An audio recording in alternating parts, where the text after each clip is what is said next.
Ladies and gents, good afternoon and good evening. I'm Saurav Raj, an alumnus of IIT Delhi, Program Chair for Pivot 2023, the Pan IIT World of Technology Conference, which is being held on the 8th and 9th of December at Taj Ishwantpur in Bangalore. Let's go do a quick audio check, video check. Let's have some thumbs up, emojis, so we know all of you are here, and it is great to see your excitement and engagement on today's roadshow.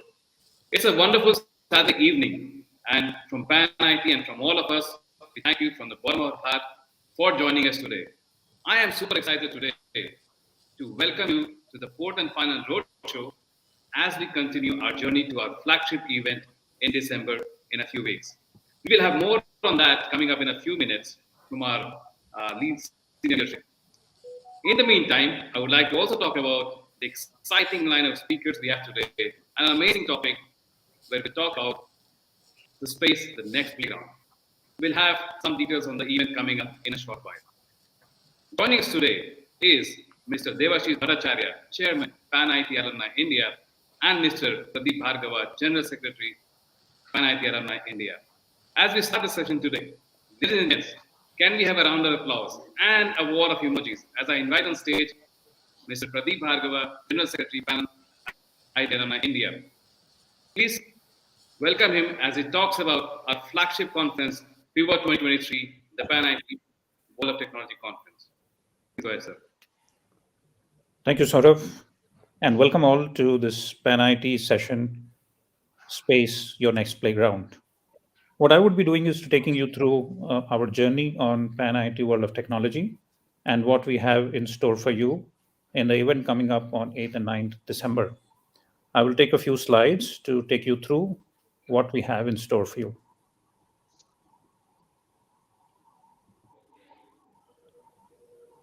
So Pan IT in itself is inclusive body which allows all the IIT alumni coming together and making something which all of us can access and reach. What we have also been doing is taking a number of initiatives which engages all the alumni.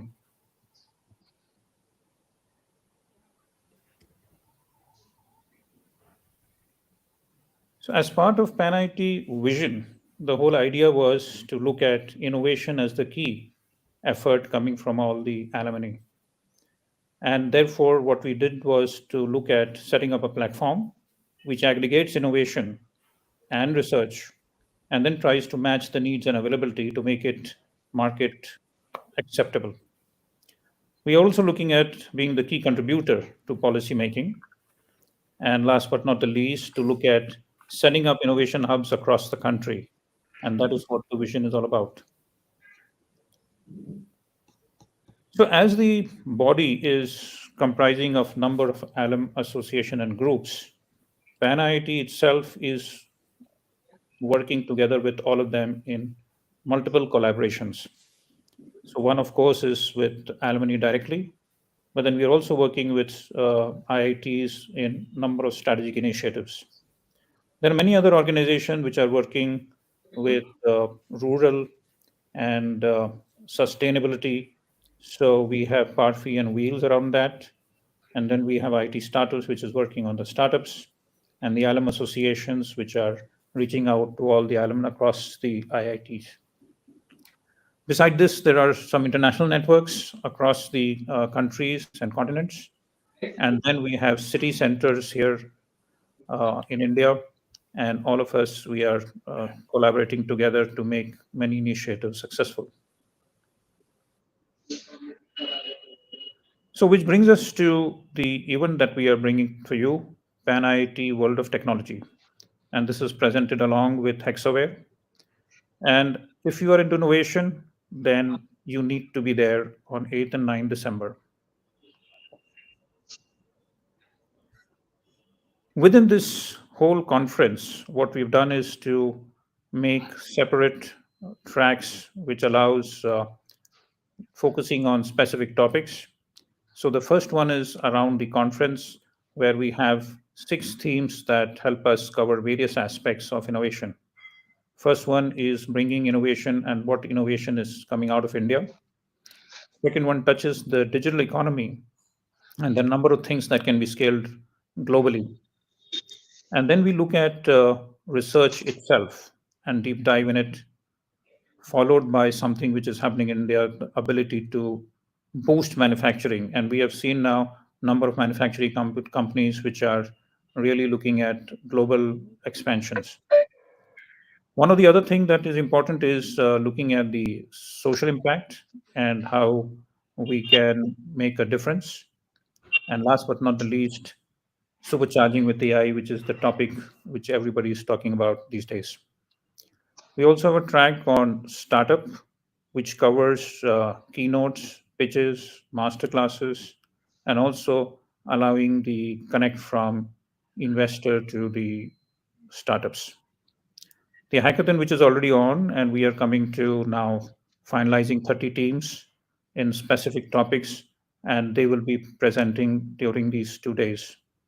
And finally, but we have discussion forums for the IIT directors, the Alumni Association presidents, and the Incubation Center. And this is all covered with a number of keynotes, the networking which is possible, exhibition in itself, and something in the evening to share about.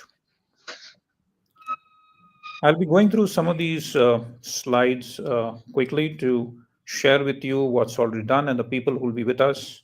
A number of IIT directors who have confirmed and will be with us, and you could also interact with them, and they would be sharing their own perspectives. We have the Alumni Association presidents who will be joining us during this event. When we look at the track, then we go into specific subtopics, and I'll take a run through one of them.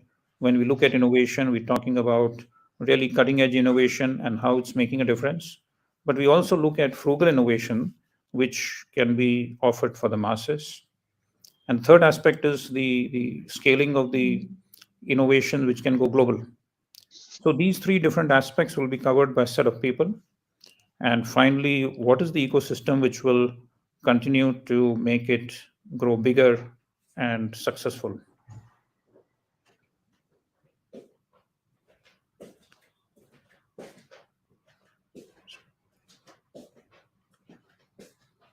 There are other perspectives that come in, especially with respect to digital economy. We look at the initiatives like Aadhaar, initiatives around fintech, healthcare, and now as we talk also about ONDC. Diving into core research and look at some of the initiatives that would really make research successful and happen as people are commercializing it, and what is the role of public private partnerships that could assist and help.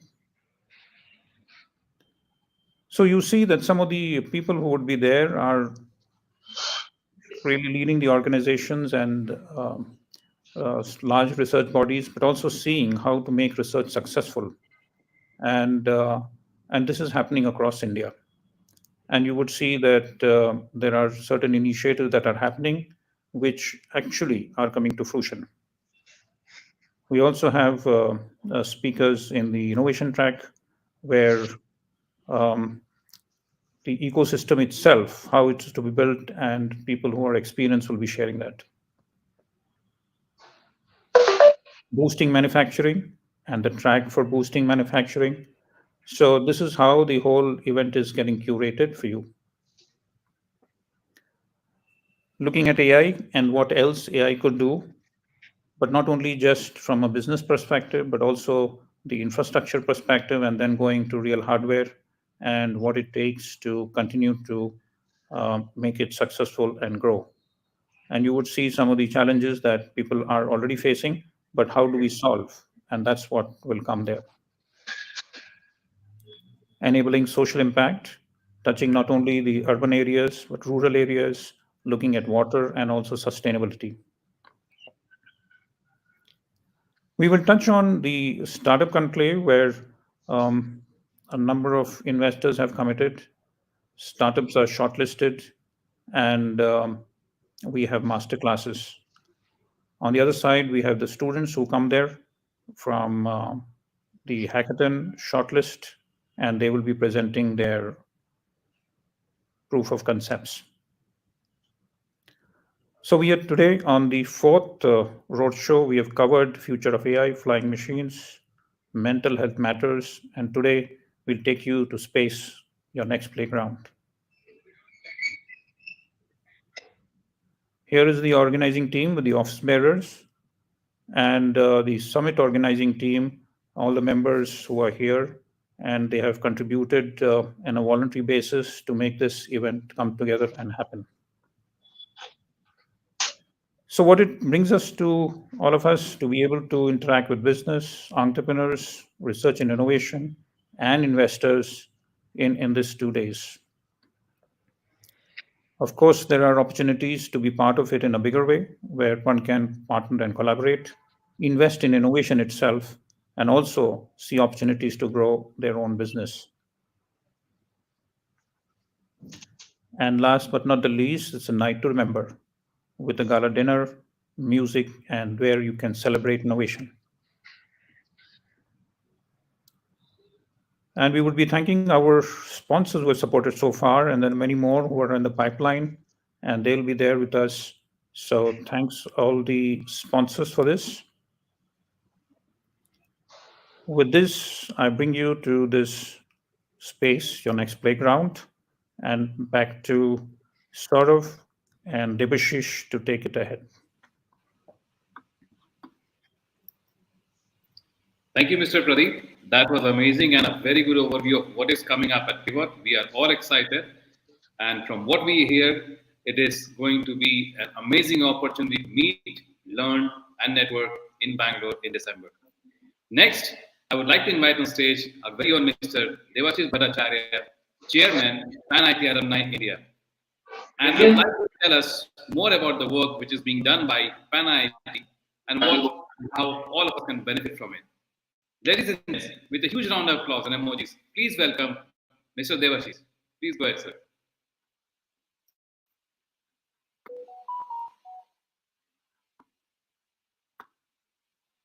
Debashish, you are on mute. Okay. Thank you, Saurav, and thank you, Pradeep, for having given a brief to the audience about what we are going to be covering in the summit and here.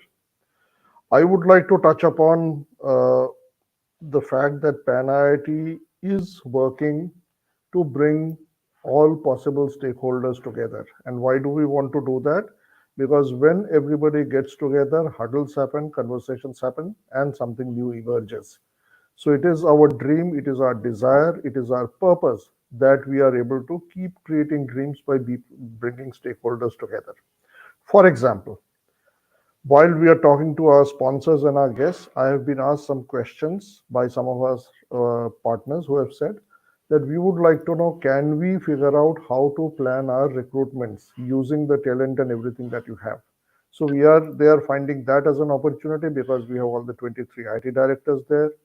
We have deans there, we have alumni there, we have everybody there. So that is one of the opportunities. Others are thinking about, can something be done with the hackathon? If there is some idea which finds fruition, can we do something about it and bring it to the market? Right? So when we listen to thought leaders, we are also becoming alive to such opportunities that are going to be there in the future and are going to impact us. And I'm happy that we as Pan IIT are able to do this, have been doing this, and will continue doing this. To this end, we also have defined certain visions and missions for us.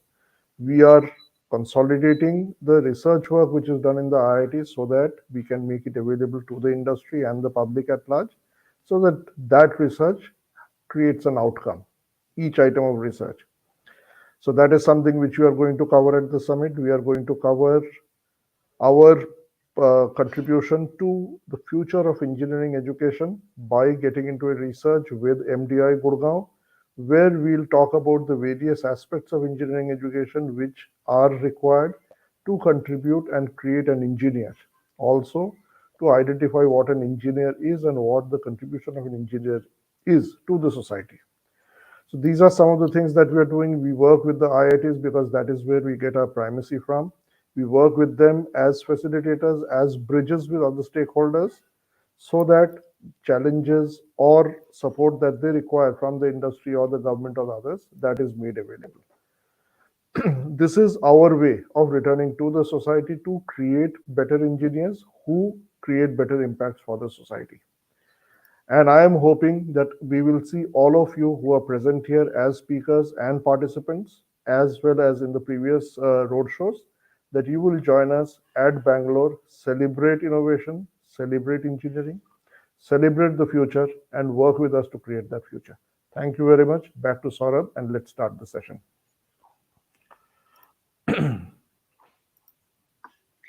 Thank you, Mr. Devashish, and we will definitely look forward to the amazing opportunities and value being created at and by Pan IT for all of us. So with that, we close the first round of introductions. Thank you again, Mr. Devashish and Mr. Pradeep, for your continuous leadership and motivation to all of us and getting us this great opportunity to meet and network at Pivot. With that, ladies and gents, we move on to the business of the day. I told you we will introduce our StarCast panel who are going to talk about nothing but space today. It has been exciting. India has done a lot of amazing things in the domain of space. We have heard a lot about drones in our previous road shows, but today we're just going to talk about and take it further deep and outer. So introducing first, let's start with someone who is an engineer by education and is involved with Bellatrix, right? He is the CEO and co-founder of Bellatrix Aerospace. Let me introduce to you Mr. Yashas Karana. Ladies and gents, please give a round of applause and emojis for Yashas. Yashas has a curated interest and strengthens disciplines across business, corporate structuring, space law, and finance. Imagine what that is. He was also listed under Forbes under 30 India and Asia list in 2018.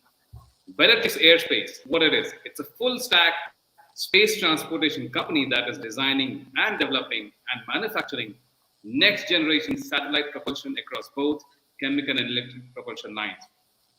The company has become a known name in the Indian space sector since 2015, thanks to, in part, being able to achieve several technological milestones, including the development of the world's first commercial microwave plasma thruster and India's first privately developed all thruster and high-performance green monopropellant thruster. Bellatrix has raised $11 million from several marquee investors, including BASF and Inflexer, and has received several awards, international awards. Ladies and gents, let's give it up for Mr. Yashas Karana. Next on stage, who is it?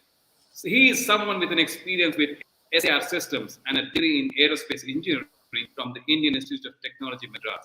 He is none other than Mr. Daren Chavda. He's the co-founder and CTO at Galaxy Space, a space technology company building a constellation of edge computing based on Earth imaging satellites. And I'm pretty sure he's going to teach us a lot about what edge computing in space means. Daren was previously a core member of the team Avishkar Hyperloop, the team that built India's first ever self-propelled Hyperloop pod prototype. At Team Avishkar Hyperloop, then it helped the team to become the only Asian finalist and one of the top 21 out of a 2,500 global application pool to reach the SpaceX competition. Daren has been working and has a working experience at the Chairman's Office of Reliance Industries Limited. Ladies and gents, please give it up for Mr. Daren Chavda. Our next panelist, he is an award-winning technologist with 32 patents and 17 royalties. He's a deep tech venture capitalist with over 22x ROI in over 20 years. He's a rescue pilot with over 1,000 hours as emergency response expeditions. And with all of that, he's a C-level leader with experience from Tata Singapore Airlines, Airbus Group, Accenture, and Microsoft. He is none other than Ravinder Pal Singh, or well known to his friends as Ravi as well. He's an Harvard alumni, an award-winning technologist, professor of innovation, rescue pilot, deep tech investor, and a global speaker with several hundred global recognitions and patents. His body of work, mostly first in the world, is making difference within acute constraints of culture and cash via commodity technology. He's been acknowledged as Person of the Year, world's top 10 robotics designer, a #1 artificial intelligence leader in Asia, and world's top 25 CIO. None other than Ravi. He's active in India, US, Singapore, Scotland, Mexico, and Africa through his advisory, co-creation, hackathons, and several other innovation funding engagements. Over a decade as an investor, he has mentored and managed successes and failure with a net portfolio gain of 22 times of ROI. He continues to serve various international agencies by flying several hundred hours of emergency response expeditions from COVID to floods and earthquakes. His impactful body of work is also in the area of robotics, blockchain AI, satellites and intelligent works, industrial cloud, adaptive manufacturing, and cognitive computing. He has unlocked value across 5 continents. That's pretty much everything and everywhere here. And working with brands and institutions like Nike, Micron Technologies, Weyerhaeuser, Best Buy, Albertsons, Carrefour, Cognizant, General Electric, and many, many more. Ladies and gents, please give it up for Mr. Ravinder Pal Singh. And we save our very own special for the last. He is none other than Mr. and Professor Satya Chakravarti, Professor of Aerospace Engineering at the Indian Institute of Technology, Madras, and coming from Chennai, India. He has received his Bachelor of Technology degree in Aerospace Engineering in 1991 from IIT Madras, and then went on to obtain his Master of Science in Aerospace in 1992 and a Doctor of Philosophy in 1995, both from Georgia Tech, Atlanta, US. He is interested in propulsion and combustion and research on different aspects of combustion in gas turbines, rocket engines, electric aircraft. He heads the National Center of Combustion Research and Development at IIT Madras, the largest of its kind in the world. Recently, he is also heading the Center of Propulsion Technology at IIT Madras, supported by the DRDO.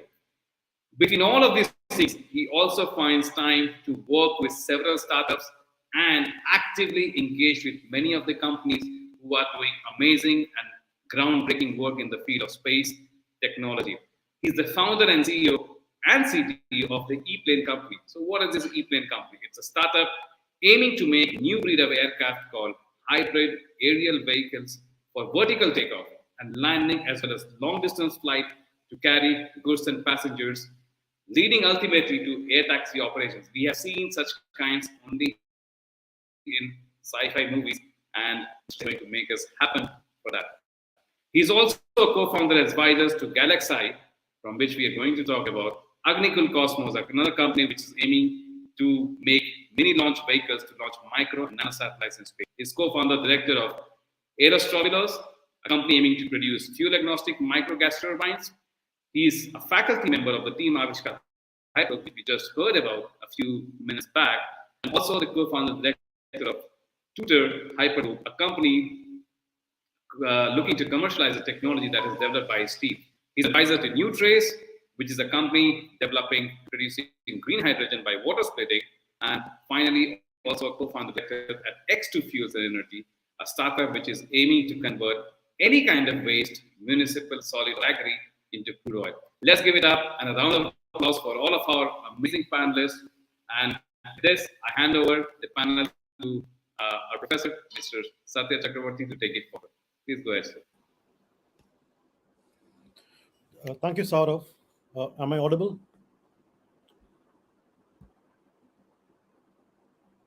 Am I audible? Can everyone hear me? Okay, good. So thanks a lot. This is actually pretty exciting to be part of this, the PanIT event, and also have my co-panelists who are representing 2 or 3 different aspects of space entrepreneurship, if I will. So we have, I think, as we were introduced, Yashas is actually representing, let's say, the rocket side of things, the propulsion side of things, the one that actually moves from the back end. We have Denel, who is actually putting something in the front end, which is like a satellite, and then get the images and then do the image processing. And of course, behind all of these people, pushing them all the way with money and investments and much more than that, I would say more strategic value and so on, is Ravinder. So it's a very good panel that we have. I just want to start by pointing out that, largely speaking, space technology is sort of divided into about 3 different segments. The the front end segment, or the ones that are actually all the space applications. Then the middle segment, which is all the hardware other than the launchers, which is satellites, Earth ground stations, and so on. And satellites actually have multiple different applications. They have multiple sensors or payloads, and so on. So all of that stuff comes under the mid segment, and then you have the back segment, which is the launch segment, and that includes the launch pad and so on. So um, here we have representation from let's say the mid to front and the mid to back. I think we can probably kind of, with Denel and Yashas, we could probably kind of put them in these different slots. And Ravi actually, of course, spans all of them in terms of commercial interest, I would say. So we can actually start with Denel, because he actually represents like the front end of the space business, both in terms of image processing, which is actually the real front part, with significant amount of AI packed into it and all of those things, and also making the satellite, which is like the mid segment. So that is the part that Denel comes from. So if we actually get Denel to get started, we will have a very good feel for what actually brings the money to everybody else in the space business. And I think that would actually be a good starting point for us to get Denel to give his view of how the space business is panning out from his driver's seat. Sure. Thank you, Prof, for allowing me to speak on this matter. So definitely, as you mentioned, we spend from the mid market to the customer end, where the space application lies. So I just very quick introduction about what we do, which can give the context of our company. We develop an Earth observation satellite, which is basically a dual sensored satellite, which the basic operation of the satellite is to take images of the Earth's surface, and then these kind of images are used to serve various applications. Now, how so I'll talk a bit about how this whole process happens, and why we consider that as a mid-market satellite, as a mid-market, and then these space applications. So a satellite concept is always based out of what kind of applications it wants to serve, right? And there are many applications which can be served using a satellite image. It can vary from agriculture to insurance to climate changes, to utilities, monitoring utilities, and one of the obvious and big market is defense, where you want to do surveillance, right? So these are the segments in which satellite imagery plays a very important role. And so how these images are being used is, once you have these images, you want to analyze, for example, the vegetation health, because you want to know at what rate the vegetation is going, or it can be used to do some object tracking because you want to do a surveillance over a enemy target, right?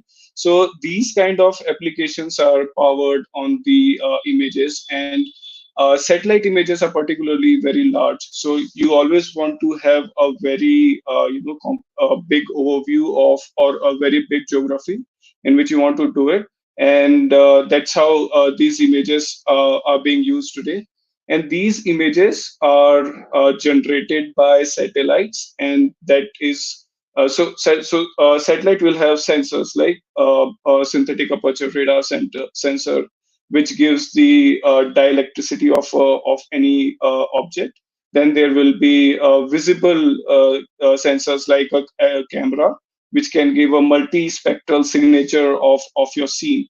And these things are basically translated to the images, and that is that goes to the images, and then actually translates to the end consumer, where it will apply all those ML or AI models to get all the insights that I was talking about previously. So that's how a satellite will solve the applications market.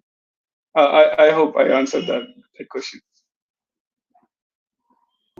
So while there, let's actually look at a broader set of satellite applications. I think you touched upon primarily Earth observation satellites. Yeah.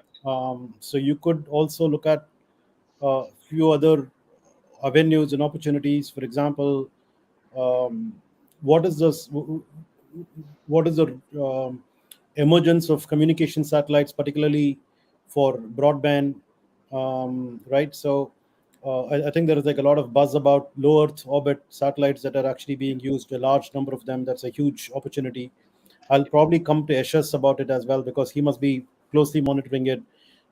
He must be satellite agnostic, right? So I'll come to that, but I think Denel can probably cover his knowledge of this, and as well as something out into the future. Like for example, do you see like a moon observation satellites, picking up in market or whatever it is, right? So anything other than just Earth observation, or yeah, and then how? Yeah, well, just stick to it right now because I'm also tempted to ask you about how you can actually stitch drone imaging to satellite imaging. That's another question but we'll save it for a little later. Yeah. Sure.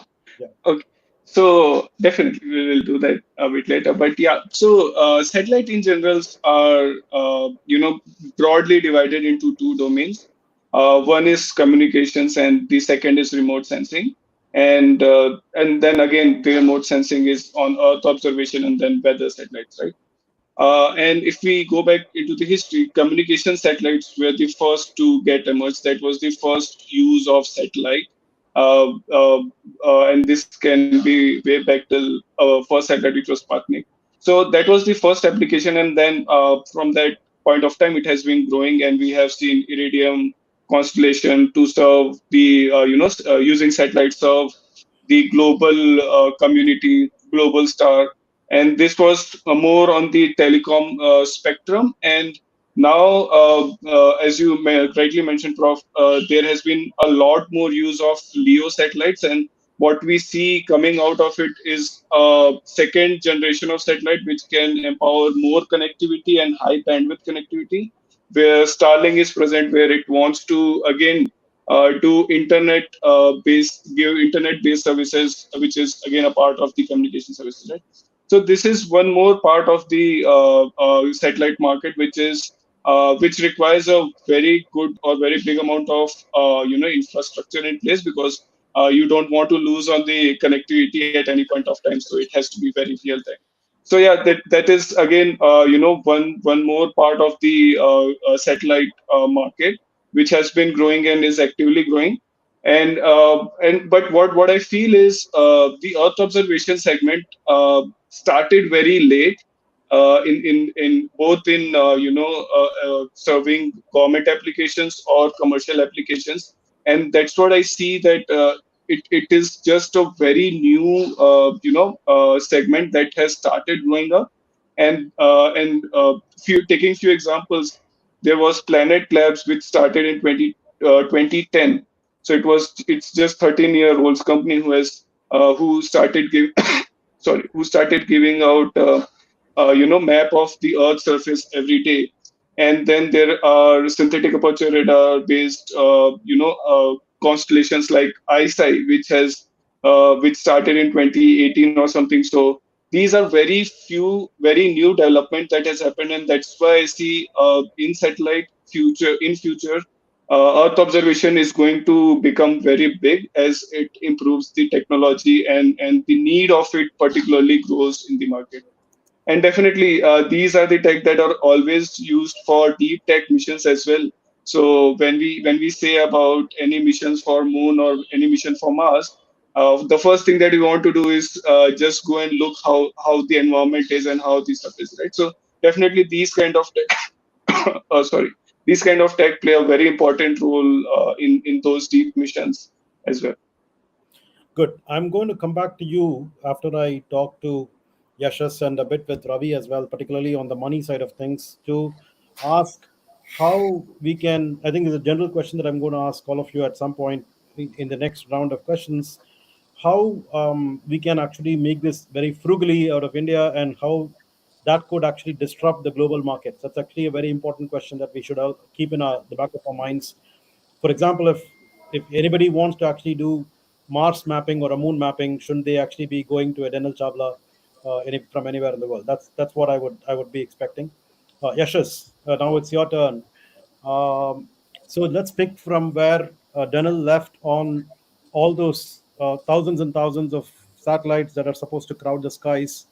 While there, I think people are actually going to be worried about the space debris that's getting accumulated. That's another question that we will come to. But while there, I think that should be like good news to you, because you're actually doing a lot of space propulsion, right?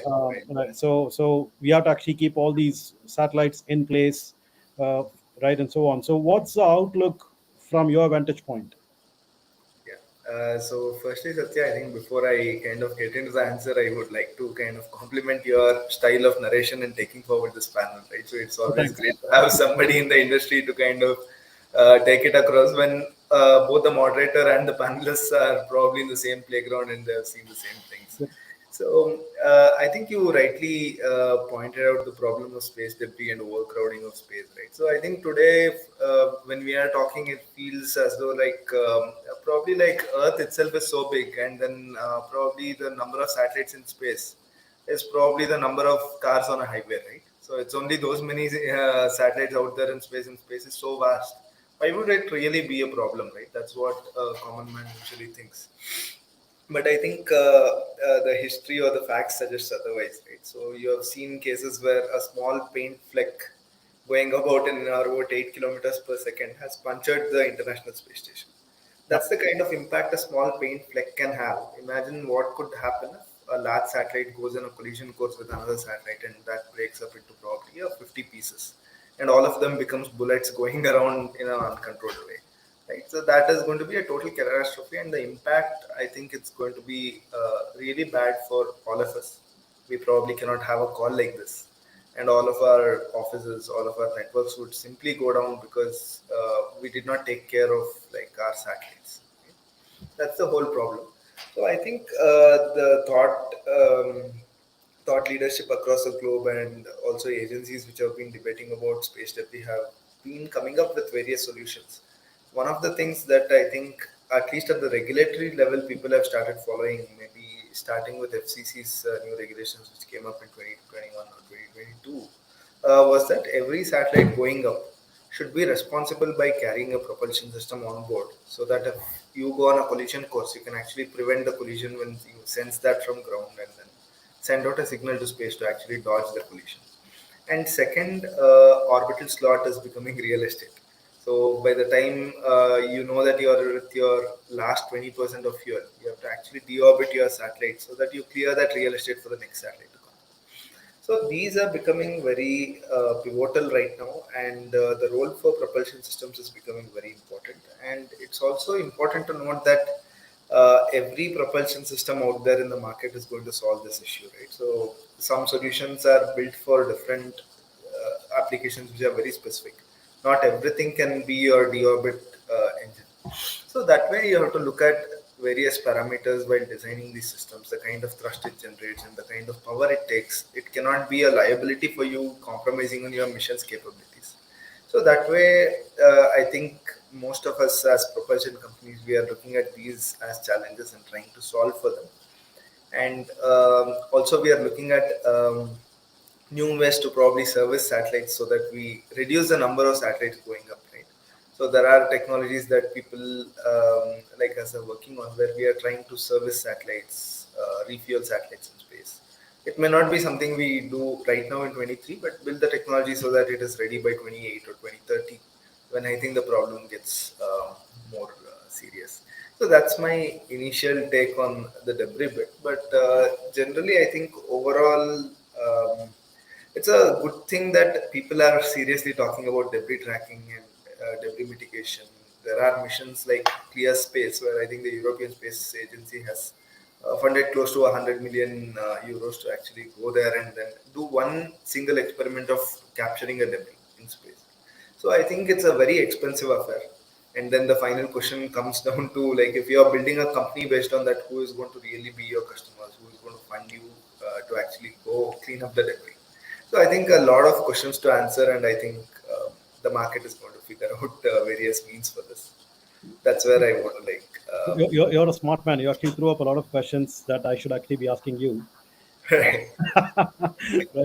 So, but I'm going to actually ask you a specific question. So I'll tell you the way I'm trying to steer this. Right. So there are, on the one hand, we want to actually generate a lot of commercial interest because that's the flavor of the season as far as space tech is concerned, particularly coming out of India, and that's where the frugality, all of that stuff, the disruption, market disruption part. The other thing is to actually, sort of make it very attractive to be looking more like a deep space part, where money making may not actually be the most important thing, but it definitely energizes us thinking about the frontier, right? So, given that you have actually done multiple different propulsion systems, which is not so obvious, not so it's very very unique that way, right? So you've taken a stab at monopropellant systems, you've taken a stab at uh, this thing non-chemical propulsion, electric propulsion, and so on.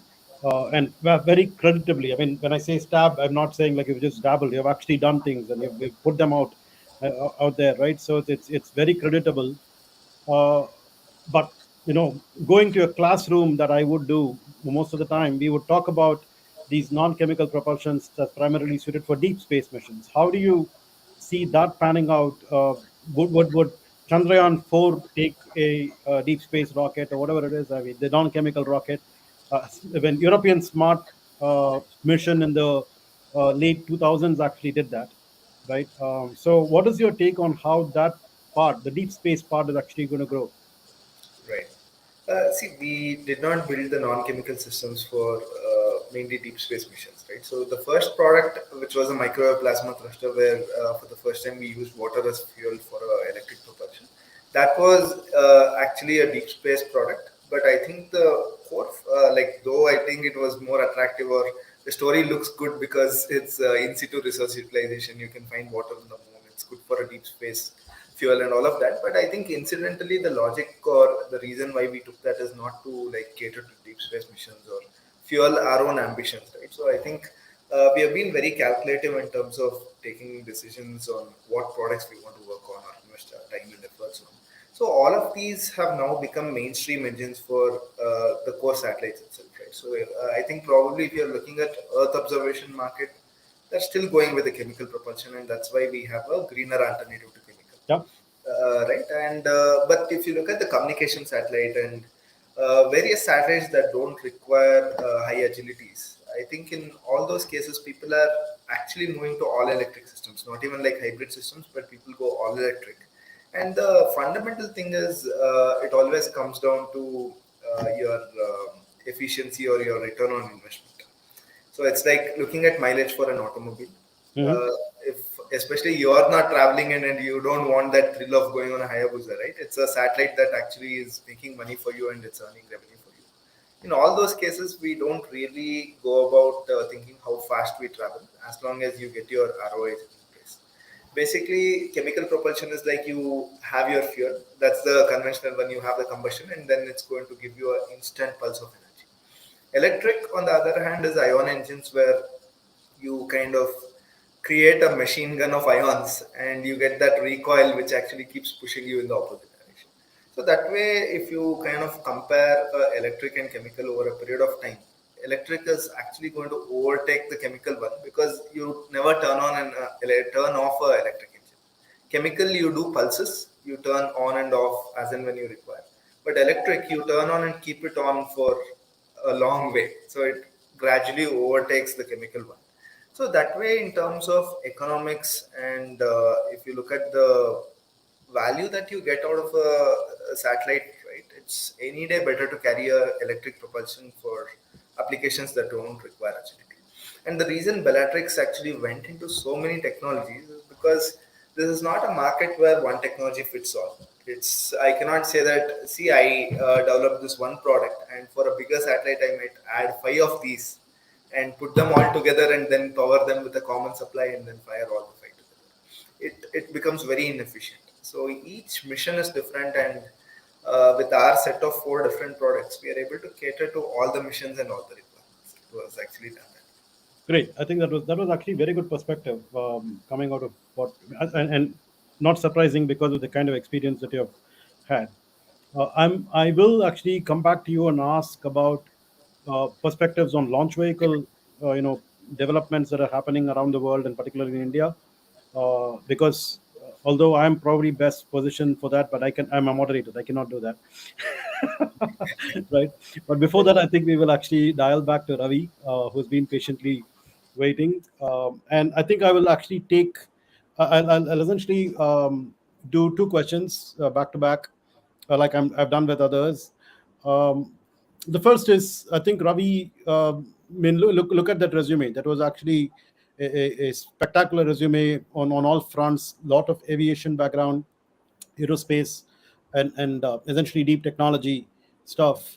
And yet, I think you are one among the few in the country in India that is your fund, right? Which is actually backing deep tech very clearly. There are other people who are like sector agnostic and will actually try to put in money if required or if they are interested and so on. But if I have to actually go to deep tech funds, it's only a few. And then, of course, at different stages and so on. What is the motivation behind a deep tech investment thesis from your point of view in India at this time around in its history? Let's put it.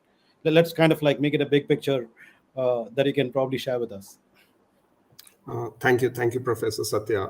First, it's an honor, privilege, and a pleasure to interact with you. It has been a long time, so thank you for having me, and good to see Yashas and Daniel doing, and their company is doing very well. So congratulations on that. But thank you for having me. It's a tough choice for maybe who are professor who are seasoned venture capitalists in India, not overseas. Overseas is debate, and I'll share some of the meetings which I had in last 8 days. For me, it was pretty straightforward because I don't know anything. I pride myself as an engineer first, then everything else, as a part of corporate or as anything. So if you don't know anything, and this. Other thing is there's a sincere confidence that one of the toughest business to build in India is basically an airline business, frankly, and that too a full service career business. I think that gave me a lot of confidence as the founding member of an airline. So if you can build tough businesses which came from an airline. And part has been my own wealth. I have created my own wealth. In fact, most of my wealth personal wealth has actually come by selling my patents as royalty. I didn't have a courage like you or Daniel or Yashas to be an entrepreneur, and I'm not still courageous. That's why all of you are rock stars for me. But you can actually generate a lot of wealth for yourself by doing that. And if you're willing to get into entrepreneurship, then you can generate wealth for a larger community. So very, very personal and very, very professional. Professional in a nutshell, very simple. I only knew this this craft, and I was very proud engineer. So it was easy. Another thing was the confidence which came in terms of setting up before that, modernizing an MRO. minus 8 million negative in red, 4 years, convert that to a 300 million. Again, a very, very tough business for general aviation and airline MRO and through acquisitions and also. So building tough businesses, this thing. Now, why India? I think because it's I see it from a very, very different aspect. I think India is a purely from a selfish perspective. For 1/5 of a check, you can get a company which is 5 times valuable anywhere in the world in terms of quality of entrepreneurship, which you see in deep tech and specifically in aerospace per se. Not only startups. You look at small medium enterprises in composite materials affiliated to NAL. Versus a company like Yashas, is building or what you are building, right? You just look at so frankly, it's financial common sense. Now, why it is not happening? If that would have been your next series of question or curiosity, because you are also a practitioner and as practical. So let's talk the reality over here. It is not there because because in India, thesis-based investment hasn't happened yet. It is happening. It hasn't happened, and you require a very, very strong thesis, because if something goes wrong, and it always goes wrong in investment and venture capital, you need to at least have a very, very solid objective, if not mathematical reply to your LP saying that, hey, what went wrong? I think that's the fear. I think lack of thesis is holding, but it will not hold for a long time. I think a lot of venture capitalists and a lot of corporate houses will come. Now, what do I see, Professor? I think at a macro level, the world has actually shown why do I invest, and why do I invest only, and if I say only space, since that's the context. If you look at the financial history of last 12 years, roughly about $27 billion have been spent in space companies. I'm talking about all kind of companies, not only startup, all kind of companies. And if you look at, weeks or maybe 10 days back data, roughly about 8 to 10 days back data, the overall valuation of these companies, including companies which are public now, is roughly about $3.4 trillion. Okay, so you can make money for yourself and for shareholders and overall. So if you look these companies just as companies, not as deep tech companies, I think things become far more simpler. And I think that evangelism hasn't happened. Now you are the leading light in terms of deep tech and pushing deep tech so that we get Series B onwards. While pre-seed, early stage seed, I think we have sorted somehow. Series A, pre-series A is still an issue, but not a big issue. I think we will solve it. Series B onward is still a issue for most. So one, we have to basically ensure that that a credible outcome, financial outcome comes out of the existing portfolio of companies which we have in India. But other than that, a lot of evangelism has to happen in terms of, look, even if we don't want to be the leading players in the world, at least let us attempt to be a fast followers. And that's where I will pause. I think this fast follower is not yet there for an end-to-end cycle of investing, but I'm quite bullish about it, Professor. It will happen. Okay, I think I just want you to extend your, because of what you said, the last two words was very important. Why are you bullish? Because of a simple thing. I think there are only two ways you can enrich your portfolio. One, either you generate so many companies and at least you will have X by some 100, some 1,000, some 10,000, depending on which will come into. But you have so many companies. It has happened. Today we talk about fintech success or D2C success, or if you look at quality of entrepreneurship, if you really ask me, quality of entrepreneurship, if you apply set theory, is far more in deep tech versus these companies. And I'm talking about classical deep tech. I don't call typical SaaS companies selling AI and all that stuff into deep tech. Pure deep tech, hard tech, or what you define as frontier tech. So why bullish? Because of, I think one, the quality is still maintained. Sometimes it dips, but still maintainable. But the scale is increasing. There are a lot of entrepreneurs who want to build deep tech. That is from a pure play, early stage entrepreneurship, which I see because I'm more of a scout. I'm not an investment committee kind of a person. I'm like a Nike coach who scouts for entrepreneurs. That's so I scout. So I'm telling you the ground reality that a lot of entrepreneurs want to do it. So when a lot of entrepreneurs are doing that, we'll get a scale, and out of that scale, the theory of probability will be similar, or if not better than the other companies, and we'll get a unicorn out of it. And I've said that we will get a unicorn pretty soon in this thing. So that's one which I see. Other two things which are there, and I think one thing is an area where I encourage every entrepreneur is a dual usage. I think in aerospace and specifically in space, I think dual usage is very, very important, because there are serious defense contracts which are available, both in maritime as well, maritime, aerospace, and maybe military. But I'll keep military, little bit. But in maritime and in Indian Air Force, some lucrative contracts are available. And if I will also not get into and I don't think negatively about technology transfers and all the stuff. These are part and parcel, but you can make large companies. In last 8 days, I have met 4 equity players and very, very large equity player, 1 Indian and 3 from Europe and US, 2 from US, 1 from Europe. All of them are bullish about Indian defense sector. Okay, so I strongly encourage.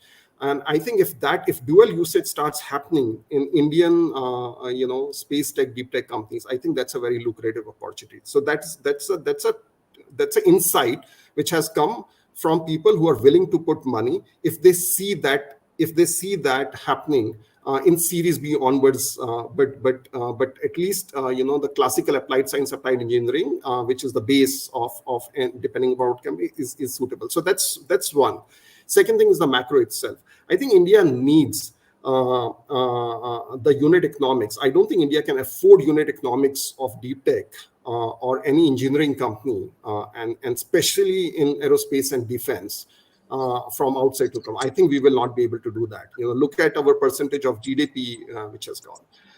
So I'll leave it to these two. The undercurrent in terms of, I've never seen a government spending roughly about $2.8 billion in last 4 years to incubate, roughly about 84, incubations. Now, all of them may not be great, but if you look at the intent of the government, and it is independent of which government comes. So when government is encouraging this, when the need is there purely from a unit economics perspective, when private equity players with deep pockets are looking at India in terms of very, very lucrative, potential IPOs coming out of it, and the quality of entrepreneurship is decent enough and increasing with scale, I think it makes a lot of financial sense to put money in this sector, Professor Satya. Very interesting. I think I'm going to actually double click on one thing that you said early on. But before that, I think I want to actually highlight one thing that you just very recently. So when we started entrepreneurship sometime in the 2017, 2018 timeframe, we were kind of told that, hey, keep defense off the list because you may not attract foreign investors that may be required for your Series A, Series B. And you may be looked at negatively from outside from a FDI point of view and all those things, even if it was space sector or other aerospace work that we do. But now you're actually telling me that there are equity funds that are private equity funds abroad that are actually encouraging us to think that we should be actually engaging in dual purpose technologies, engaging with the Indian defense and so on. Did I? Yes. Yeah, and I'll just add one thing to it, Professor Satya. I think private equity players, people who really spend, they always have bet, examples ranging from Airbus, Boeing, Lockheed Martin, plus, and if you look at any Israeli mid-sized company, $300 million to 4. I think private equity players, and I think that's the game which all of us have to observe very, very closely, because in last couple of years we were totally consumed by Series A, Series B kind of investment, but the real companies are built over the time of years. So private equity guys were always interested in companies with dual usage. They were always. It was the initial early stage investors who were overwhelmed because of lack of thesis. For example, I'll just give you an example. I'm not going to name any other company other than Daniel's company and Yash's, but if I take Yash's company, space situational awareness has been on table for a very, very long time, and it is a problem which is yet to be solved outside of governments. Now, if you keep China outside, US, has always encouraged that. And if Indian company can solve it, both for defense as well as for the commoditization ranging from insurance to, agriculture, why would private equity player will not that? Because if you look at purely from,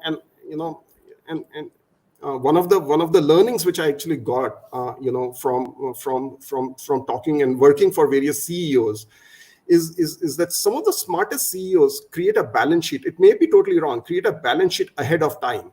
So if you actually look at a balance sheet, and if you basically and you talk straight to a private equity player where you say that, look, you have defense and you have sorted out technology transfer, you have sorted out your intellectual property, you have sorted out the export of technology.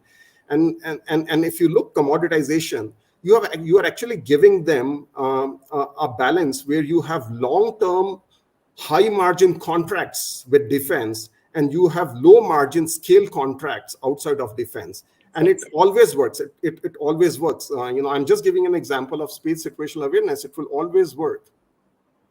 I think that's fantastic insight, particularly for late stage investments, and how you clarified what's the dilemma that the early stage ones face versus the later stage ones, and it actually is. In hindsight, listening to everything that you say, it looks very commonsensical, but maybe common sense is uncommon as well, right? I'm going to double click on one of the early things that you said, as I pointed out a little earlier, where investing in deep tech in India, according to Ravi, is sort of like a no-brainer in what he said, because you can actually get a company for 5 times cheaper. Okay, something equivalent to that, right? What he said. I'm paraphrasing. I think Yashas and Denil, I think I'll go in that order, just to not make sure that we are going through only one particular round. What do you think about the frugality aspect, as well as aerospace is actually not a very pardoning technology, right? I mean, as I keep saying, G equals 9.81 everywhere. So there is no way I'm actually going to be able to beat gravity in India for cheaper than right in other places. I have to meet those standards, and yet you are now able to actually do this in a much more frugal manner. Talk a little bit about that. Yashas. Yeah, thanks. Satya. So I think when it comes to frugality, I think we have been strong believers in that, because I think when we started this company and we thought of going the conventional way of buying all the components and then putting them all here together, because right, in India it's always cheaper to manufacture, manpower costs are cheaper. So we thought that is going to work, but I think when we got everything out, got the bill of materials first, we didn't even purchase the items, just finished our bill of materials. We realized that it simply will not work, because we are actually paying shipment costs to each of the subcomponents separately, and then we are going and buying like only smaller quantities of equipments compared to our competitors who are already probably in the market and they're buying more than us. You're probably paying custom duties and stuff. Yeah. So we are not really in that position to like hard bargain and get a good price and then be able to like just integrate everything and then sell the same thing out of here at a higher price. People will not buy. Forget global customers, even Indian customers would not buy if you are more expensive than the global lot. So I think as an Indian company, especially in the if you are in the satellite space, right? I think launch vehicle space. Fortunately, quite a lot of tech has been like indigenized here within India. But I think if you're in the satellite space, I think there is a huge dependency for most of the components from abroad. So I think for us to become a big player and then for the next, for everybody to look at India for the next big thing, I think it makes sense for us to build all the components and subcomponents within the country. And that requires serious amounts of efforts in terms of setting up capabilities in subsystems, setting up capabilities and testing and qualifying these systems. That is one thing that is seriously lacking. And if you are really not frugal, I don't think you should get into certain markets. I'm not saying it's the same for everything, because there are different kinds of businesses. Some businesses where I think you do things quickly and you do things better, package it better.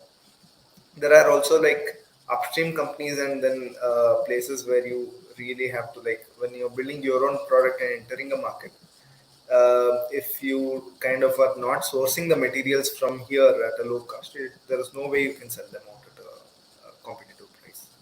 And also if you're penetrating and trying to enter markets where there is already a global competition, it always makes sense to come up with a product which is actually better than everybody else out there in the market. And for you to actually do that and come out with something better, you can't do it with the same set of components and subcomponents that everybody is using, right? You have to do something better, which means you have to innovate and then do something more competitive there. So this was one part of the question. Like you had something attached to this, right? If I'm not wrong. So the other thing that actually wanted to bring up from what Ravi's insights was, he made this point that a CEO should actually show like a balance sheet to a private equity Remember, and the way he was actually trying to say that is to position it as a dual use technology, which has a military application where you have figured out everything and so on. But regardless of that, what is the compulsion for an Indian deep tech entrepreneur, particularly in the space technology sector, which is very difficult to be able to clock revenues midway through your journey while you're still, like, let's say, a pre-series or about series A, or any of those things, because these alphabets actually don't make much sense uh, for a long journey, and yet investors might actually start looking at where are your revenues when you're actually hitting a series A, or Yeah. whatever it is, right? So how do you break that log jam? I mean, there must be something that we have to do differently than a money rich situation like in the West, right? Correct. Yeah. Correct. See, I think what I can tell you what we did, or the approach that we took, right? So we were like building products which were very unique and probably our customers did not have access to. So it makes sense for us to go and pitch the entire solution with them, explain about the timelines, the risks, and the progress that we have already made, and with that, get the customer to pay you for the development. So I think we took that route, and that kind of it did not like really help Bellatrix sustain completely and then be profitable without an investment. We definitely needed an Oh, yeah, investment, that's but okay. I think this was more of a commitment that the customer is giving, because even when you're uh, I mean, when you're a paper company, when you don't have anything, your customer has put their trust in you and he has given you the first check. That kind of helps you kind of raise more capital from investors. So I think So that's what worked with us. having But to I go to think, market even without like a final product of yours in some way is an important step for you to be able to gain investor confidence. That's a play that you are talking about, correct. That is correct. And at the same time, I think as you scale and go bigger, right, I think it makes sense for the company to build its entire business line or its kind of product not portfolio just completely remain as isolated from that one customer who a really paid you, right? So you don't like become an engineering service company who made something custom tailored to that one customer, but rather you build your product with around that requirement, and around requirements of multiple customers, keep talking to customers and build something more universal, so that you get to like then scale up rapidly once the product development happens. So you're very slow till the product development happens, but once uh, your product is proven and qualified, you have a much bigger playground across the world to actually go sell it. I think we should actually take the same question to Denel. How are you guys tackling the revenue generation mid mile through your journey, Yeah. to showcase that you're actually money minded to a potential investor? Then I mean, these are things that are specific to an Indian deep tech startup, space tech startup, right? So definitely, Prof. So everybody has to, be money minded and has to show some revenue potential if you're in deep tech, because the technology evolves over time, and it takes good amount of time, 5 6 years to develop that tech. And you cannot just sit and say, I will be just doing this tech development for 5 years, and then 6 years there will be a huge amount of money like on my gate. So definitely there has to be this mid miles revenue milestones. And what Yashas mentioned is definitely a way to go about. But what we have also seen is that some of the deep techs, can also be translated to different sectors while being not in space domain but in aerospace domain. I would like to take our example where what we did was, since we are working with payloads, what we did was we miniaturized the whole synthetic aperture radar till a point that it was, feasible to put it on a drone platform. Now, this has not happened in India before, and this is very new all over the world, right? So now, when you can do this miniaturization, it actually is where it opens a very new market as well of drone-based synthetic aperture radars. And it is not only for defense. It is definitely a very big market there, but it can also unlock other commercial markets. And this helps you as well in your technology development journey, because you have proved something in air, and then now you have one technology readiness level reached, which is something 5 or 6, and then the next step that you want to take for space is just making sure or making it ready for the space environment. So that is strategy that we have to and that is something I think for few technologies, deep tech technologies, it can be scaled to other working domains, and then some other commercial aspect can also be seen out of it, and that can also can make you revenues in the midway. So and then also it provides you two streams of revenue, right? So that is something else, that is a different take that we try to take here. So I'm kind of slowly slipping into the technology part rather than the commercialization and the venture capital part. Just a little bit deeper into what you just said about, let's say getting drone imagery done with this miniaturization of your payload, and of course applying these images to other conventional problems and stuff that are closer home. How do you see this whole stack panning out? Because there is a lot of drone imaging that's happening that is closer to the ground, as well as satellite imaging that's happening farther from the ground, and these are definitely different kind of swaths versus resolutions and so on. How is this space emerging on Earth observation at these different scales? Are they going to be completely complementary, or are they going to be synthesized together in some sort of a sensor fusion, data fusion effort? Yeah. What's your sense of this? Yeah, so I truly believe that drone and satellites are always complementary in nature, because they both have their different set of advantages, and then their different set of complications attached to them. For example, a satellite will move at 7.5 kilometer per second, and it will always take area which is sorry, it will always take an area which is around 100 kilometers square, and that is the one image, right? Now there are technologies in which you can get 30 centimeter resolution as well, but it will always be that big area that you have to get and analyze first, right?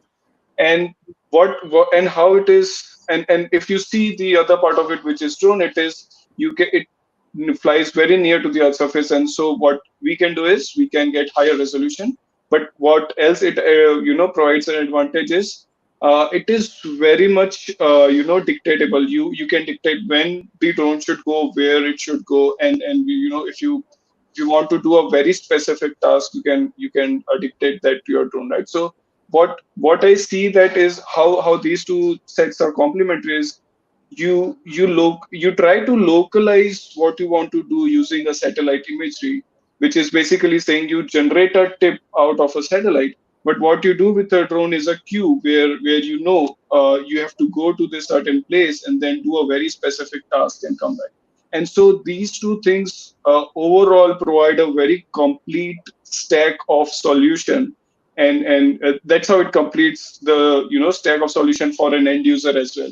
So yeah, these two are we definitely see these two as a very comprehensive complementary technologies. It's very amazing what this holds in the future for imagery of all kinds of applications. So sticking to the technology part, Yashas, I want to come back to you. Talk a little bit to the viewers about how is the launch vehicle scenario playing out in the world, as well as how is the India scene happening for us. So Satya, I think it's a very interesting and a dynamic space as well, right? So I think it all started off, if you look at how the launch vehicle industry happened, so it all started off with NASA's and the European Space Agencies and ISROs of the world trying to build rockets for the first time. It was all national programs which were funded by the space agencies. And then it took almost 20 years for these programs to kind of go into the hands of defense contractors at that point of time. And that was the age of privatization, where the government started looking at just the R&D part and then moved all these technologies. And from there, I think the technology kind of remained, the costs remained as such. And it took almost 30 years for SpaceX to come in and disrupt the entire sector. And the mantra that SpaceX used was completely new designs, radically different, and reuse of certain technologies. For example, they made one engine which was used multiple times for the lower stage and once for the upper stage. It was the same engine all along. And it was much less complex, and manufacturing was easier. They could produce it at scale. And the heart of the entire solution was that the entire technology was like vertically integrated. So they made almost everything that allowed them to kind of suddenly shake the entire launch vehicle industry and get everybody, almost everybody else out of business. So I think that way, right? If you kind of look at the story from there till today, a lot has changed again. So SpaceX themselves, if you look at it, they were doing probably two launches a year. Today they're doing almost 18 to 20 launches a year. Right?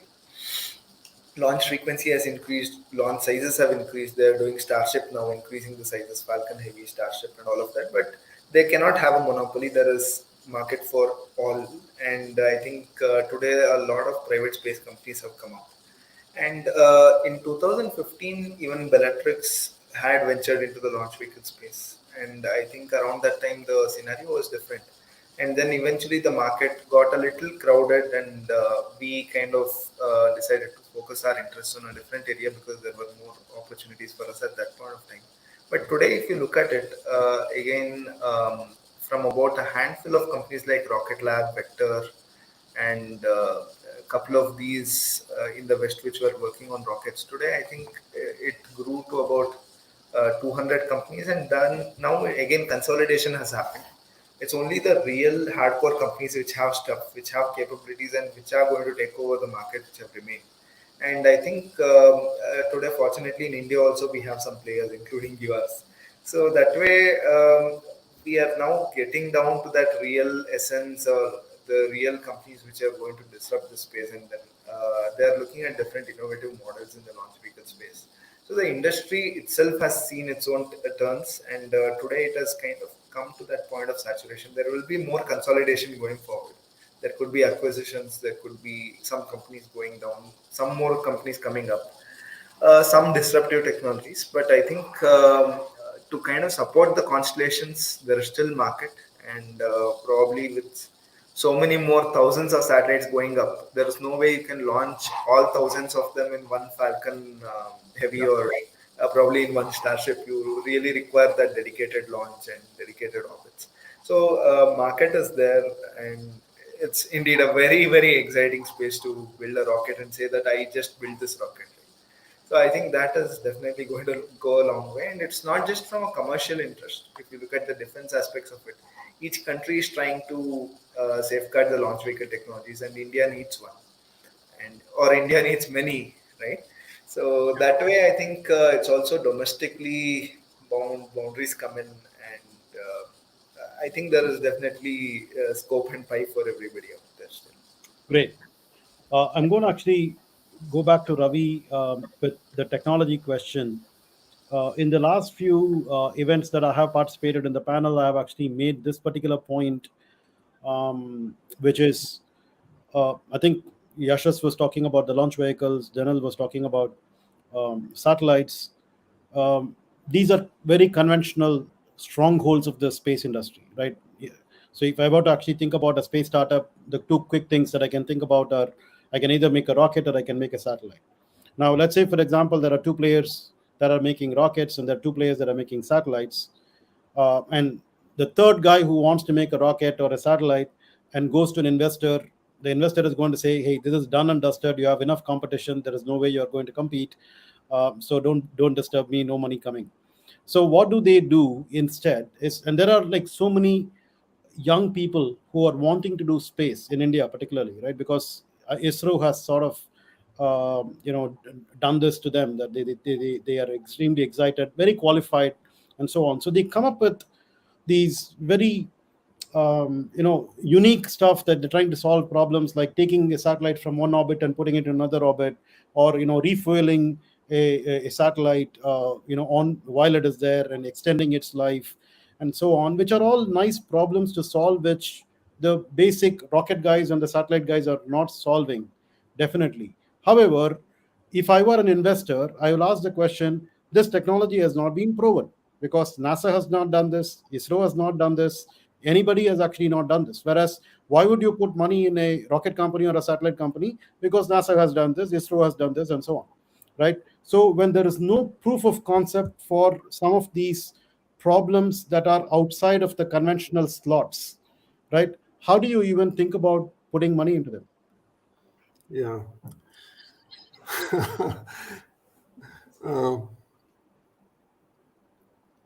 Okay, I'm going to be brutally honest and blunt, Professor Satya. Okay, I think we give a lot of credit, especially in this country, to venture capitalists. I didn't expect that brutal. I think we should. I think we should stop doing that. I think we should respect them for the resources they have, for the network they have. But to say that they will decide the future of applied science, which I don't think anyone is capable, including me, in this country. I think it has to come from folks like you or Denel or Yashas, and hopefully many more. In applied engineering, I think more and more engineers or researchers should also become investors or partly an investor. That's the only way, because it's a mindset issue. It's not a thesis issue. Because if you know this particular domain, you will have a thesis. Look, even if you do a simple mutual fund, and I'm not a person who is expert in finance per se. I studied it out of just curiosity. Even in mutual fund, they have a thesis, right? So when you are basically taking somebody else's money and you are a custodian of that particular money, till now, everything was happening in a way that, look, you're following West, and if it's working in West, that's your market, and you will be able to do it. In any case, you will be able to find out whether the company is working or not at a very, very early stage. Here, the crux of the question is that do you have a mindset which can write or provoke you to write a thesis, and you can raise a fund to write from right LPs who believe in that particular thesis. And unless until that happens, I think this problem will remain. And people will do that just because they want to diversify their portfolio. So they will pick 2 or 3 maybe just to diversify portfolio. And some people will, in a much more brutal way, they just want to do that because they want to be a part of the show business of saying that all said and done, if you have these kind of companies in the portfolio, you look nice, you look better. Yeah. In that. Unfortunately, the later part is happening more than even the portfolio balancing part. They are very, very few. So how do we solve this, Professor Satya? I think one way, and there is only one way to solve it, because you know it very well. Government is very, very progressive, and they are helping whatever they can help. And it is not a right expectation to even expect them to move faster than they have already moved. I think they have done. I think they have done their bit. I think they will do more. All of us are aware of it. I think it is basically people like us who have to evangelize more, both in terms of how we are going to create the future, but also why it makes sense for us. Because in any case, if I remove this word deep tech or space, if you have a portfolio of 40 companies, how many of them actually are successful in a single fund? You can have a fund, $100 million fund, $150 million, 250, nothing. The probabilities are single digit probabilities. So that works, say, for us. I think just to comment on so why and how it is happening, and why I would still like to invest. And I'll give examples without naming entrepreneurs or the companies. I think one which Yash has started there, and I'll just take a little bit of time. There was this amazing founders, 3 founders, okay, all of them gray-haired like me, and they said that they are going to create a rare earth free motor. And McKinsey's of the world have been talking about it. Politicians and leading politicians have been talking about China Plus for 14, 15. This is 15th year they have been talking, but nobody has done anything. And these guys come, and they did something which is similar to Yashas. They actually partnered with one of a very, very successful listed company, and they said that, look, you basically do this. I will write an R&D contract, because R&D in large corporations is a serious issue today in India. It's a serious issue. So and those guys and that CEO, he was a very smart CEO. He said, look, in any case, they are asking for a smaller check. It is nothing in terms of 2% of my R&D budget, which anyway I have to do. Otherwise, my board and shareholders are going to ask. So let me give them. I'm telling you a closer number. Let me just give them 110th of what I spend in R&D. And that's how their trajectory start. But that's not the only way. There would be cases where it takes 4 years to even build a product and it will remain a zero revenue company. So how do you convince an investor? And that's not an issue with India. That's an issue anywhere in the world. So how do you do that? So I'll take an example of an Israeli company, and they have actually raised in the similar space of Denel and to a large extent Yashas, but they have raised over $200 million, and they have raised $200 million at terms and rights which they wanted, and still a 6-year-old Israeli company. What they have done is basically creating a market which didn't existed but sort of existed. Okay, so it was there in government organizations, and government organizations were selling that particular insight and data to some other government organizations, but they said that, look, we are going to commoditize that, and they said we are going to sell it to government, but we are going to sell it to other corporates also, and they were able to raise it. By the way, after 6 years, now they are going to hit revenues, and their revenue targets are exponential. So here I'm making my point in a nutshell for the second option, that while 200 million plus were invested in this company is laying a claim that we will break even in next 3 to 4 years, to be honest, 3 years, 4 months time. And everyone wants to write the next check. I think that kind of mindset has to come earlier in India, because unit economics are in our favor. Third company is a Norwegian company, which I am trying to figure out. I have not figured out, which I know will not be able to, create a product in next 4 to 5 years. So how do you do that? I think I'm not sure about it. I think once I will solve this particular, because all of my companies have raised successful investments, Professor Satya, and that gives me confidence. This part I have not solved. So if you're building something, and in India, okay, it's Norwegian company, but they plan to scale in India because unit economics favorable. So how do they? I'm not sure about it, but at least I have taken 2 paths. I think one of them will at least work. One is a retrofit. I think you are very, very, while you're saying that your breakthrough of actual product is going to happen but if there is a space and people are willing to pay you money, then you immediately get, provided your workforce and your operating cost is in lower double digit kind of thing. I think that's one thing. The other thing which anyone and everyone should do is to create partnership which are global partnership. I think any serious investor, when they do sector agnostic partnerships, whether engineering and outside of engineering, okay, and you do that, there are 2 things which happen in their head. First of all, they are able to realize that what market you are talking about is not a theoretical market. It's a serious number which you are talking about, because you have studied that market. Second thing is a serious fear gets into that. If they don't put a check, then a corporate investor is going to come in, or a strategic investor is going to come in, and they're going to put a check, and they're not going to ask for the rights which investors in India ask for it in terms of board seat, board observer, and all that kind of right, which is, by the way, not very, very common. That has to be solved for everything else. So I've just given you a little bit of glimpse, but overall, I will not call it. I think it's a mindset. Now, should all of us give them a little bit of a breathing time? Look, Professor Satya, we are still at a very, very nascent stage of applied engineering-based investment, applied science investments. We have not even seriously started that particular game. So let's hope for the best, and all the effort which we can collectively put in terms of evangelizing how people can make money and how you can build large companies. But it's a serious mindset issue, Professor. That's amazing. So I think you touched upon it very comprehensively. I'm going to pick a couple of points there in the interest of time. One, I think you said something very smart to begin with. I was very alarmed. You basically said, you guys become rich and then start investing, is what you said. So it's essentially on our money that part of the solution remains. The second is actually a direct answer to one of the audience questions that we have from, I think, Srinivas Padmanabhuni. where he actually asks about international cooperation and the important, as an important necessity for large-scale satellite development. I think you answered that pretty much in the affirmative in your third point.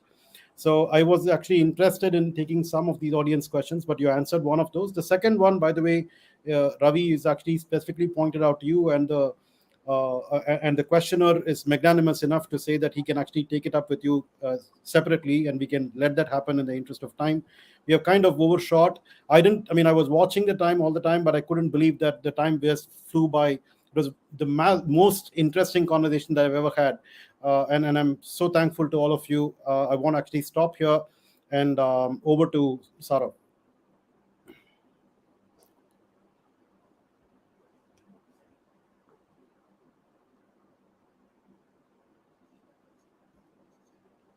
Saurav, are you there?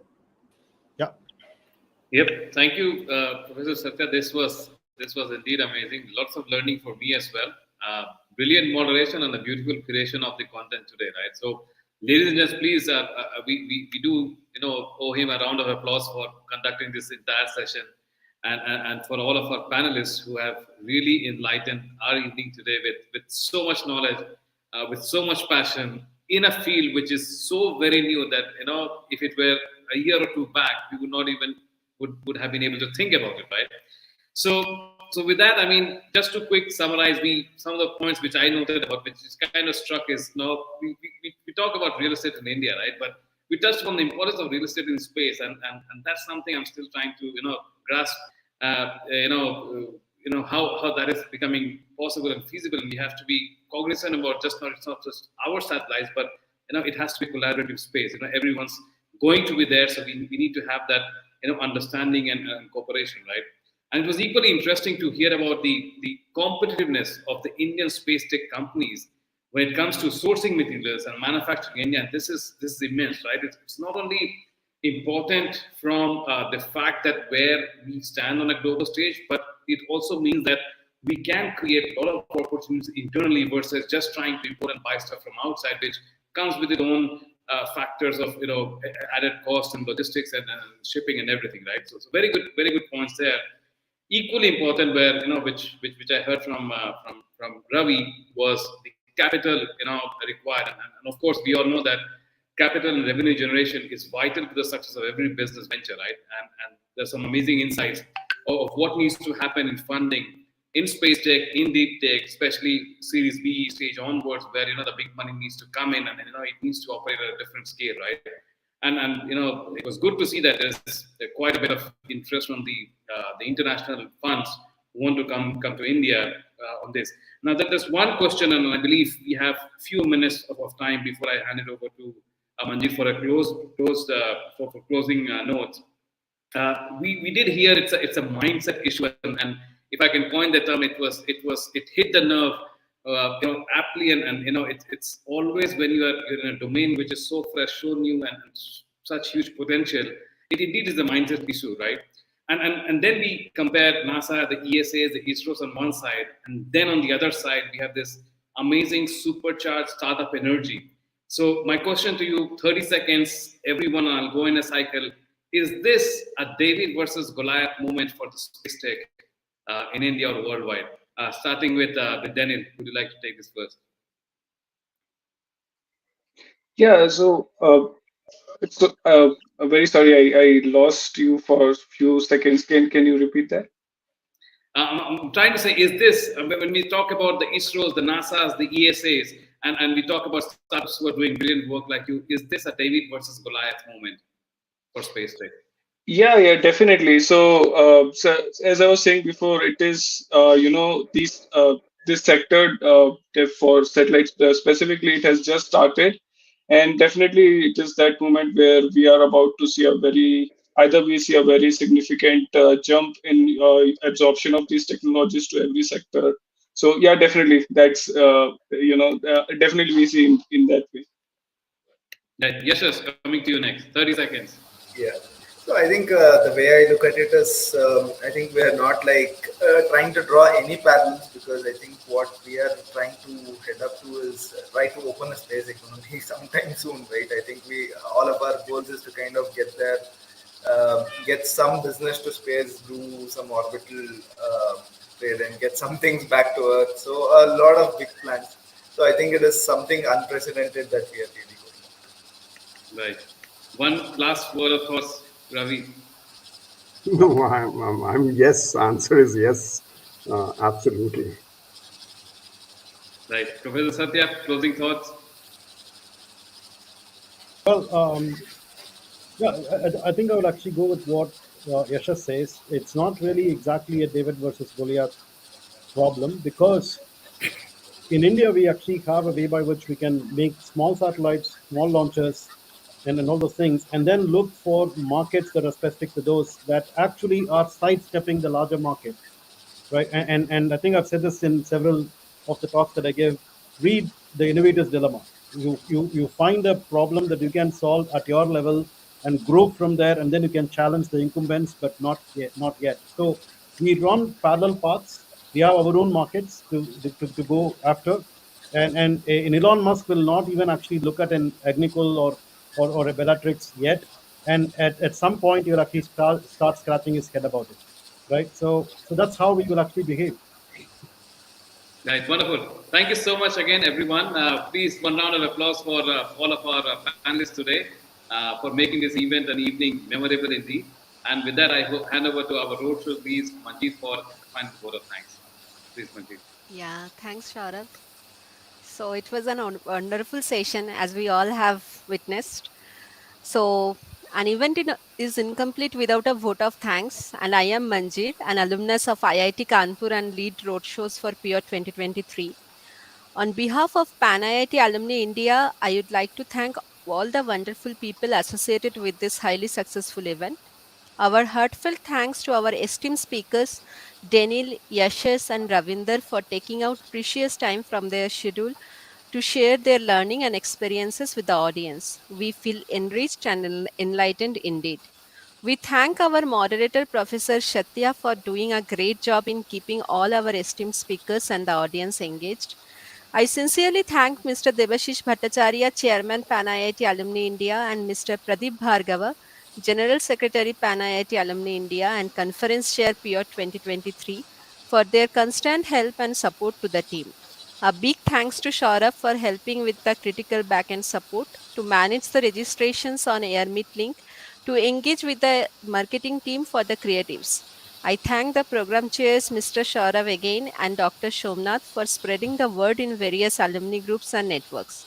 Thanks to Praveen Kumar, Marketing Head, and Kannan Iyer, Logistic Head, for their support.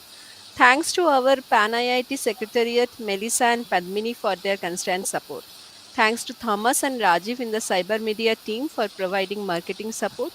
Thanks to the AirMeet team for hosting the event on their platform. And thanks to each and everyone for the help. Last but not the least, we would like to thank all our registered participants and our amazing audience who joined us to make the event a successful one. We eagerly look forward to seeing you at PIO 2023 on 8th and 9th December in Bengaluru. Wishing a very successful.